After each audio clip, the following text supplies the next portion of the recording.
Bonjour et bienvenue dans Artisan Mag, saison 2. Merci à Fabienne Malher-Boulanger d'avoir présenté toute la saison 1. Alors, sur les chapeaux de roue, cette rentrée, ça se passe à la Foire du Mans avec la Chambre de métier et de l'artisanat. Et ce numéro, c'est 100% consacré à la Foire du Mans, 100% reportage. Avec Amanda Scott et Bruno Palmé, nous avons fait des rencontres enrichissantes. Un formateur primeur, une restauratrice de meubles, de jeunes maçons, des apprentis compagnons charpentiers. Et puis, l'utilisation d'imprimantes 3D pour des usages tout à fait inattendus. C'est parti pour 25 minutes de reportage.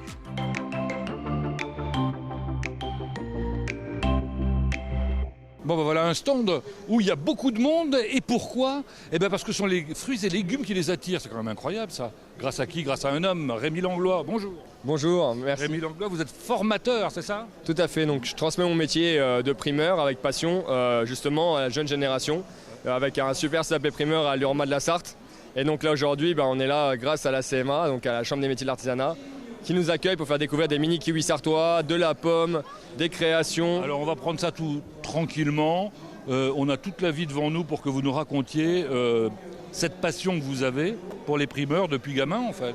Alors effectivement, c'est pas une passion qui m'est venue depuis très jeune, mais grâce à mes grands-parents, j'ai mangé des très bons produits. Et j'avais eu envie après donc, de transmettre cette envie de bien manger suite après une séparation, etc. qui m'a emmené à découvrir le métier du primeur qui est assez peu connu du grand public. Bon. Et alors, les primeurs, c'est quoi d'abord? Le primeur, c'est sélectionneur de saveurs et passeur de l'histoire des producteurs, comme on aime le raconter succinctement. Oui, mais concrètement, qu'est-ce qu'on met dans la catégorie primeur? Le primeur, ses activités principales, c'est la sélection des fruits et légumes, la vente de fruits et légumes et bien sûr pour nous, la création à base de fruits et légumes frais.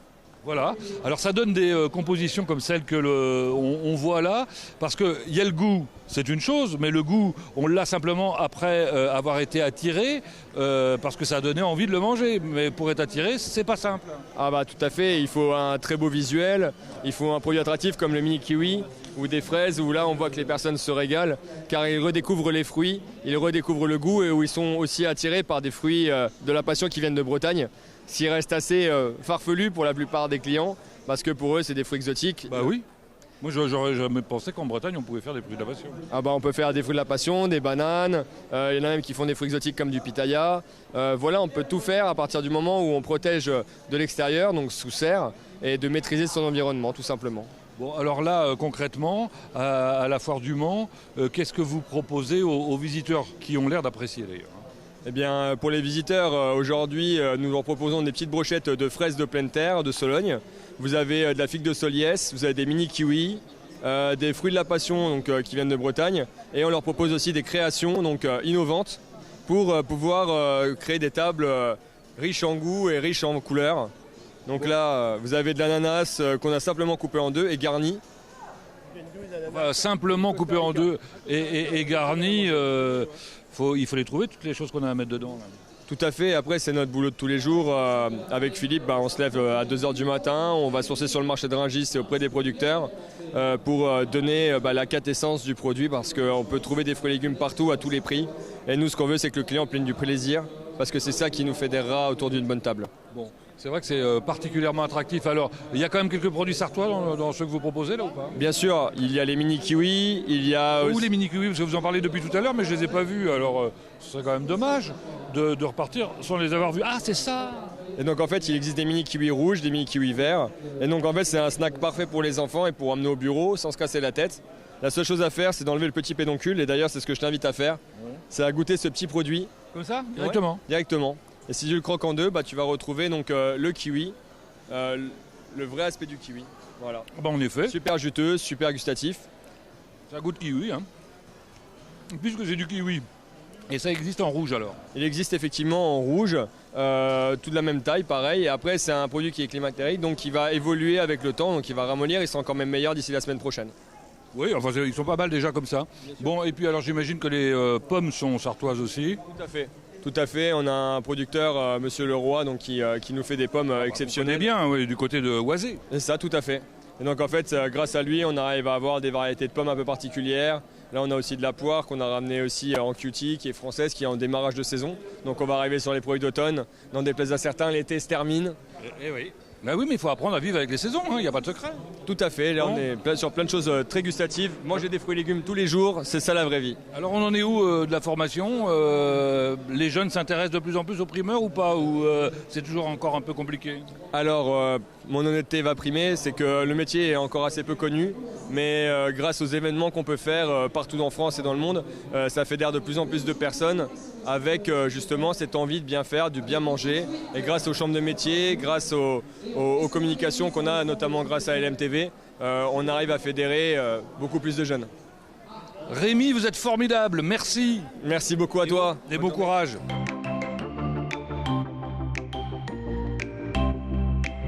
Et ben voilà, nous voilà maintenant sur la Grange ou Souvenir, un stand où Céline, que on va retrouver dans l'instant, rénove des meubles et les réhabilite, on va dire qu'elle les personnalise. Alors quelle est exactement votre spécialité, Céline? Le relooking de meubles en fait. Donc je rachète des vieux meubles ou les gens m'apportent de vieux meubles que je remets au goût du jour. Je les modernise un petit peu pour qu'ils repartent pour de longues années. Voilà. Ce sont que des meubles en bois? Oui, que du bois, principalement que du bois. Je ne travaille pas sur tout ce qui est mélaminé ou plastique, c'est vraiment que le bois, la matière. Et votre clientèle, ce sont particulièrement des particuliers, quoi, on va dire? Non, j'ai aussi des professionnels, des gîtes, des restaurateurs, des particuliers. Enfin voilà, je travaille vraiment avec tout genre de personnes. Pardon. Alors justement, le meuble qui est derrière vous, là, avec tous ces tiroirs, comment était-il à la base? Puis on voit aujourd'hui ce qu'il est advenu de ce meuble. Eh ben, en fait, je l'ai sablé, je fais du sablage sur tous les meubles, donc je remets le meuble à nu par sablage. Il était dans son état brut. J'ai reteinté un petit peu le bois clair. J'ai rajouté, les poignées sont d'origine, donc je les ai repeints un petit peu. J'ai mis les petites étiquettes, voilà, j'ai gardé un peu l'esprit de meubles de métier. Et là où il y a les étagères, c'était des tiroirs que j'ai pas pu récupérer qui étaient... À l'origine, c'était quoi? C'était un grenier? C'était un meuble de métier, il devait être dans une épicerie en fait, il y avait marqué fruits et légumes dessus. Voilà, donc je pense que c'était un épicier qui s'en servait pour son épicerie justement. D'accord. Et cette armoire là que l'on voit juste aussi à côté? C'est une bonnetière, donc pareil, je l'ai aérogommée, j'ai laissé du bois brut que j'ai redoré un petit peu et j'ai posé du noir dessus, peinture ardoise sur les portes et voilà, elle repart aussi. Et l'intérieur, je l'ai tapissé pour qu'elle soit plus jolie à l'ouverture. Alors cette activité correspond pour vous à quoi? À une passion ou une reconversion? Les deux. Reconversion et passion. D'abord une passion et une reconversion aussi. C'était au moment du Covid en fait, une remise en question et puis voilà, on m'a poussé à m'installer et j'ai sauté le pas et me voilà ici aujourd'hui. Sans indiscrétion, vous faisiez quoi avant? Je fais toujours mais beaucoup moins, j'étais dans l'événementiel, organisatrice d'événements, mariage, baptême, enfin voilà. Et du coup comme avec le Covid ça s'est un peu restreint, j'ai voulu mettre celle-ci à contribution et elle me prend beaucoup plus de temps que l'événementiel aujourd'hui. Là on vous sent complètement épanoui? Ah je m'éclate dans ce que je fais, ouais. C'est vraiment une passion et je m'éclate vraiment dans... Alors Céline, les gens qui veulent vous retrouver, vous voir, vous proposer, doivent vous rencontrer sur Le Mans ou ailleurs? Je suis sur Conneré, pas très loin du Mans, à un quart d'heure du Mans et voilà, j'ai un atelier qui est dans une zone artisanale, les terrasses du Chaland et voilà, c'est ouvert au public du mardi au vendredi et je suis disponible. Voilà. Bravo, merci Céline.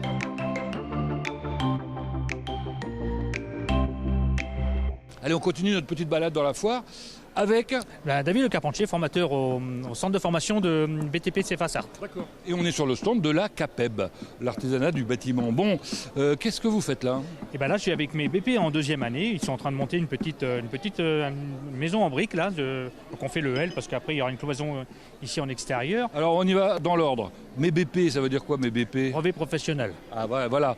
Là les garçons, parce que ce sont des garçons, hein, Oui, je crois. c'est Donovan, Xavier et Tanguy. D'accord, sont en formation. C'est ça. Ils ont passé leur CAP en 2 ans. Et là, ils sont en deuxième année de brevet professionnel. Dans quel métier? La maçonnerie. Tout simplement. Tout simplement. Donc là, ils passent leur brevet en fin d'année. Alors ça consiste en quoi là? Il faut qu'ils montent le mur en briques? C'est ça. Donc on va le monter sur une hauteur de 1,96 par rapport à la cote de la charpente. D'accord. Une fois qu'ils auront monté là, donc ils font les joints, ils posent la brique, ils font les joints au fur et à mesure. Et une fois qu'on aura fait ça, ensuite il y aura une cloison qui va être posée de l'autre côté en ossature bois. Et nous, on va venir l'habiller en panneaux de bois. Ça, c'est pour montrer le savoir-faire des maçons, par exemple. C'est ça. Et puis Des charpentiers après, parce que Voilà, il y pour aura la charpente, il faut du charpente. charpentier. Il y aura le menuisier aussi qui va venir. Il y a un parquet à poser. Il y a une petite porte ici à poser. Ah bon, ça veut dire qu'il y a tout un ensemble qui va être construit là pendant la fin. C'est ça, c'est ça. Donc sur 2 jours ici, nous on va monter donc la brique, la cloison de bois et la pose de matériaux biosourcés à l'intérieur. D'accord. Et début de semaine prochaine, il y a le charpentier, il y a le menuisier qui va venir poser le parquet, la porte. Voilà. C'est une maison qui va être en 2 temps, montée une partie en dur, une partie en ossature biosourcée. Bien. Bon, là pour eux c'est plutôt confortable, c'est à l'intérieur, c'est chauffé, j'allais dire, tout va bien. c'est C'est ça. pas toujours les conditions de travail des maçons, ça. Hein. Ah non, en général, le maçon il travaille dehors. Hein. Quand même. Et puis en revanche, ils sont pas les uns sur les autres habituellement, parce que là ils sont un peu les uns sur les autres. Bah, là, c'est une petite maquette, oui. Donc en général, sur une maison, on va dire plus traditionnelle, ils ont beaucoup plus d'espace. Alors c'est difficile d'avoir des candidats, j'allais dire, à la participation à ce genre d'opération sur une fois. Alors sincèrement, non. Je leur ai posé la question, ils ont été volontaires d'office. Donc je vais leur demander. Hein. Oui, allez-y. Bon, alors c'est quoi votre prénom? Donovan. Donovan. Alors, qu'est-ce que vous êtes en train de faire là? Bah, là, je suis en train de monter la brique et puis mes collègues sont en train de faire la finition, tout ce qui est lissage de joints, mise au propre et puis moi. Donc vous faites le gros œuvre et eux font la finition. C'est ça, c'est Bon, ça. d'accord. Et alors, faut quand même faire gaffe parce que là, je vois que vous tapez avec un maillet, non? Comment ça s'appelle ça? Ça, du coup, c'est le maillet en caoutchouc. D'accord. Faut y aller doucement, faut pas casser. Ça se casse ou pas là une brique? Oui, ça peut se casser avec un maillet normal. Ça peut se casser parce que d'habitude, on prend juste une grosse truelle et on tape avec le manche de la truelle. Et là, du coup, j'ai pris le maillet directement pour avoir un petit peu plus de force. Et avec du coup mon niveau, je les mets de niveau. Et puis je les. C'est un métier de précision quand même. C'est ça, c'est de la précision tout en étant du gros œuvre. Pourquoi vous avez choisi ce métier?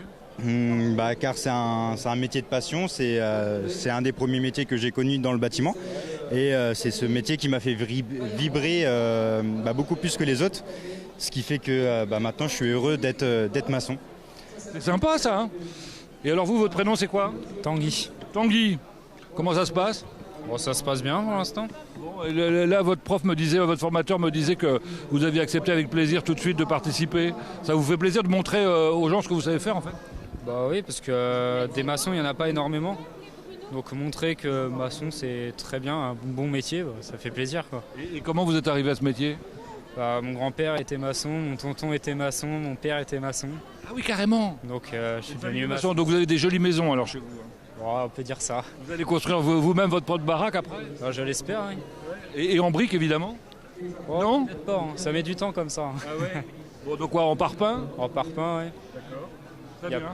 Et vous, votre prénom c'est quoi? Xavier. Xavier. Alors, Xavier, vous êtes aussi comme les autres. Alors, c'est quoi? Vous avez fait votre CAP? Vous êtes en BEP, c'est ça? Oui, c'est ça.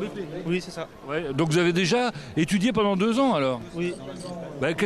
On apprend encore des choses au bout de 3 ans? Bah oui, c'est plus de la finition, c'est pas les mêmes métiers. Enfin, on apprend plus de les matériaux, avec quoi on travaille et puis comment les utiliser bien, selon les normes et tout. Et donc, vous êtes un passionné aussi, vous, alors? Ouais. Combien? Oui. De famille de maçons aussi? Non, mon beau-frère est maçon. J'ai fait un stage chez lui en 4e et puis du coup, ça m'a plu et je suis parti dedans. Écoutez, merci pour ces témoignages. Je trouve ça extraordinaire, hein. Franchement, c'est rare. Merci, puis bravo pour la passion que vous devez leur passer, j'imagine. Oui, c'est le but. C'est le but, c'est la relève pour plus tard. Voilà, on a tout compris.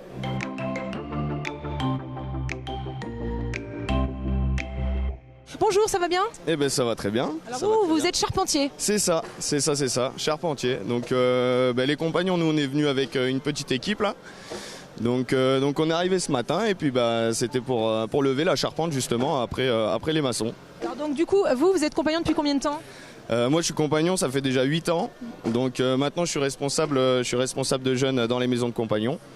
Et, En l'occurrence à la Maison du Mans ou pas du tout? Et là à la Maison du Mans, ouais. À la Maison du Mans on est 15 charpentiers.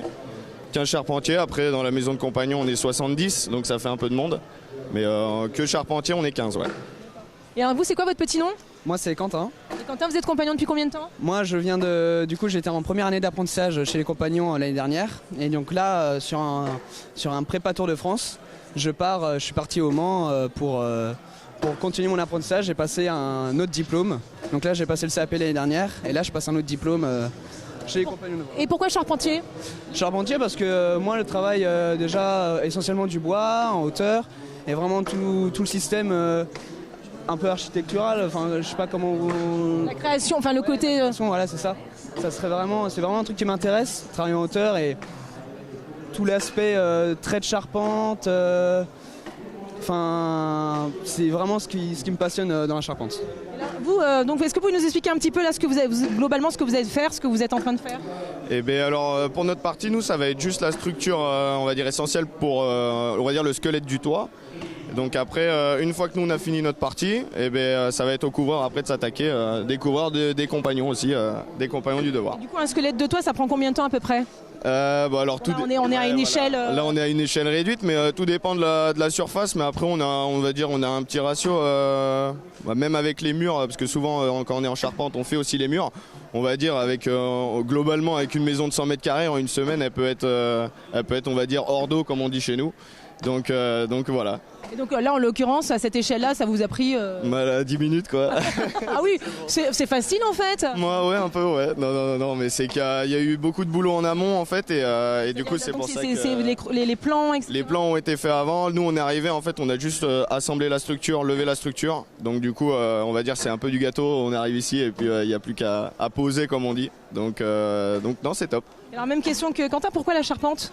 Pourquoi la charpente? C'est la question que j'arrive même pas à répondre à chaque fois. Donc, je disais qu'il aimait bien le travail en hauteur, le côté on est en train de créer une structure donc quelque part architecturale. Ouais non mais ça va être ça, mais après moi ça va être plus en gros sur la partie bois, sur le matériau noble et puis surtout après en fait faire des projets avec des particuliers et en fait donner du plaisir aux gens en faisant leur maison entre guillemets, leur projet de vie quoi.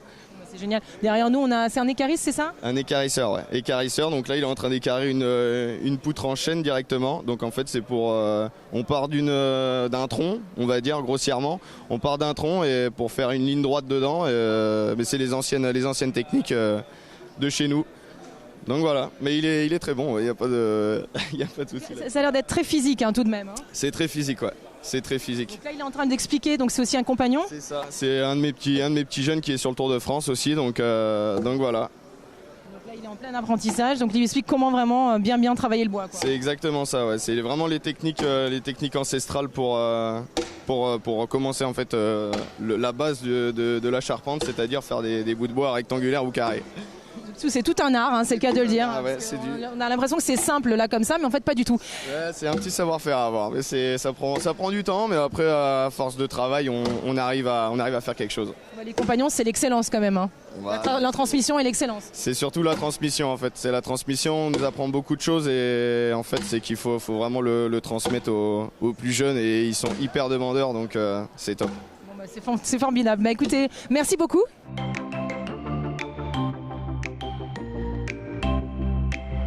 Voilà, on arrive sur le stand de LM Rétro, Limésange ou Le Mans Rétro, c'est comme on veut, à la rencontre d'un personnage qui est dans l'innovation. Il va nous expliquer ce qu'il fait justement, puisqu'il travaille dans la 3D. Bonjour, donc mon but c'est de reproposer toutes sortes de pièces détachées à partir d'une pièce cassée que le client nous confie. Donc on refabrique à partir d'un scan ou d'un dessin pour la refabriquer avec l'impression 3D. Alors donc, comme je disais tout à l'heure, vous n'êtes pas spécialisé que dans l'automobile, puisqu'on voit sur le dessin derrière une voiture. Vous êtes aussi ouvert à tout, c'est-à-dire que tous les clients peuvent vous amener du matériel. Lorsque la pièce est réparée, vous êtes en mesure de la refaire. Exactement, donc on vient nous voir pour la motoculture, pour les robots ménagers ou tout autre matériel. On travaille aussi en sous-traitance pour l'industrie avec la fabrication de prototypes ou d'outillages bien spécifiques. Alors Lee, ce n'est pas votre premier métier, vous êtes en pleine reconversion, c'est pour répondre aussi, vous sentez à une demande croissante dans ce domaine ? Exactement, donc à la base j'ai eu beaucoup de voitures qui sortaient de l'ordinaire, donc il y avait un manque de pièces détachées. Mon but était de proposer une solution à ce manque et j'accorde beaucoup d'importance à l'écologie, au fait de ne pas jeter, donc je propose à tous une solution de réparation à faible coût. Lee, ce sont aussi des propositions, j'imagine, d'un point de vue économique qui sont réduites. Ça coûte moins cher que d'acheter une pièce forcément neuve ou de la refaire ou de la commander chez un garagiste ou chez un spécialiste. Oui, donc la plupart du temps elles ne sont plus disponibles, donc on est la dernière chance. Ou sinon la pièce détachée fait partie d'un ensemble qui se révèle être très coûteux, donc nous on propose les pièces vraiment uniques à faible coût. Et vous êtes installé à Saint-Ouen-en-Belin. Exactement. Merci Elie.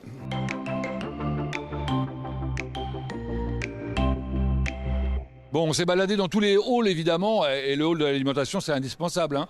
Je me suis dit que je vais aller chez mon chocolatier préféré, Vincent Bénard. Bonjour. Bonjour. Il n'y a pas de chocolat? Non, pas de chocolat sur le stand. Pourquoi? La chaleur dans le hall. Ah, ok. Il s'abîmerait? Oui, j'ai déjà tenté et c'est vrai qu'on a de la fonte et on perd de la qualité sur le chocolat. Bon, alors ça c'est bien quand même. Je ne sais pas s'il y a beaucoup de commerçants purement locaux qui sont exposants ici sur la foire, en termes d'alimentation, je parle. En alimentaire, je crois qu'on n'est que 2. Ah oui, vous n'êtes pas nombreux. Eh ben dites donc, j'ai bien fait de venir vous voir. Vous proposez plein de belles choses. Tout est maison, là. Ça c'est vous qui l'avez fait, le nougat? Oui, tout est fabrication maison. Dans nos locaux, on fabrique tout ce qui est à base de confiserie, pâtisserie, chocolat, voilà, même un peu de brioche. Bah, c'est ce que je vois, ouais. Alors surtout des macarons. Alors les couleurs, c'est quoi qui fonctionne le mieux? Ah, les meilleurs parfums, on va dire, c'est chocolat, caramel au beurre salé, framboise. Et après, on a un petit peu d'originalité, de nouveauté aussi. Cette année, on a fait un macaron à la clémentine de Corse. Bon. Oui, pour essayer de changer un petit peu des goûts avec... alors, c'est pas des produits sartois purs, mais on essaye de travailler avec tout ce qui est fruits en fruits français. D'accord.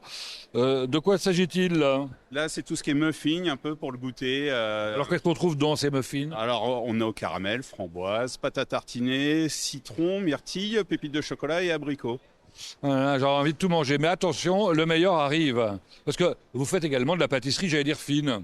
Oui, et de pâtisserie fine, où qu'on va rechercher des produits vraiment très fins, essayer de sortir quelque chose qui sort de l'originalité aussi. Alors, ce qui est particulièrement original, c'est votre baba au rhum. Oui, et dernièrement, on l'a mis en forme un peu d'éclair, ce baba au rhum.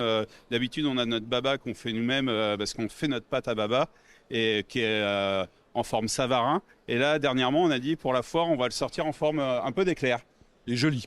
Et puisqu'on parle d'éclairs au chocolat, le vôtre, c'est quoi? Alors, on a 2 éclairs au chocolat. On a l'éclair chocolat classique et après, on a l'éclair chocolat 64% Madagascar. Donc là, on travaille avec un chocolat d'origine pour amener un peu plus de puissance et de goût à cette crème pâtissière au chocolat.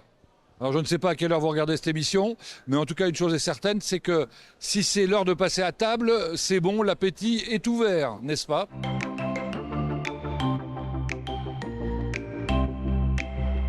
Et c'est la fin de ce magazine de l'artisanat en Pays de la Loire. On se donne rendez-vous mi-octobre pour le numéro suivant, qui sera un spécial, WorldSkills en l'occurrence, c'est-à-dire l'Olympiade des métiers si vous préférez, avec les candidats qui auront été sélectionnés. Merci à vous, à bientôt.